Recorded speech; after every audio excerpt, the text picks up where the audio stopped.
Sounds nasty already. Let's turn on oscillator B and switch the warp mode to FM from B. And then we can turn up the FM. Turn up the pitch of oscillator B 2 octaves up. This sounds good already. Let's put the LFO1 on the FM from B. Yeah, this sounds nasty.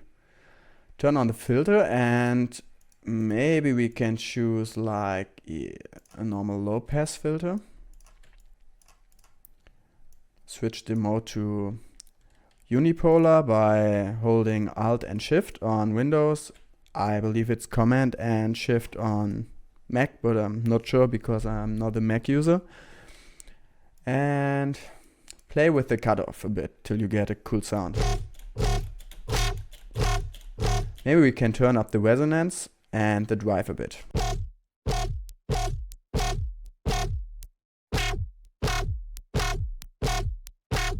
Maybe you can choose like another filter, maybe like a low notch. So we have another filter in there.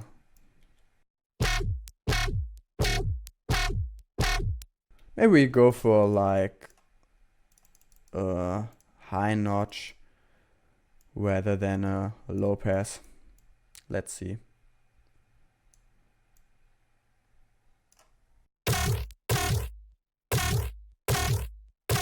Damn, this sounds nasty already. Let's turn on the sub. Pull it to direct out, so this way the sub oscillator doesn't get affected by all the effects, so it just goes straight out to the post-processing. Turn the level down and put the same LFO to the level. And let's add a few more effects, like a distortion. We can put the LFO on the drive too. And let's use another filter behind it. Maybe you can use like a comp filter. Turn down the mix. We can turn up the resonance a bit and the drive. This sounds nasty. Maybe we can use an EQ. Pull up the gain and put the LFO on the frequency. And turn up the highs a bit just to make it even crunchier.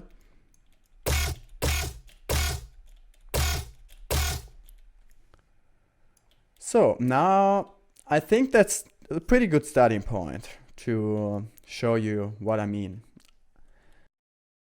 I've pulled up another audio channel, and we can then turn the, you have to turn the I/O, so the input and output settings up in the bottom right here. And then we can choose the bass creation, so the channel where the bass is. So now we can resample some basses. Let's get started.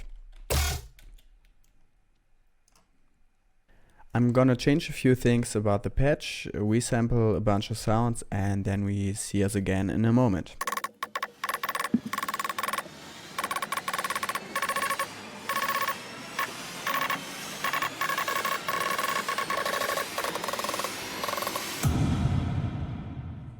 So now we've created a few bass sounds. I'm just gonna play them for you.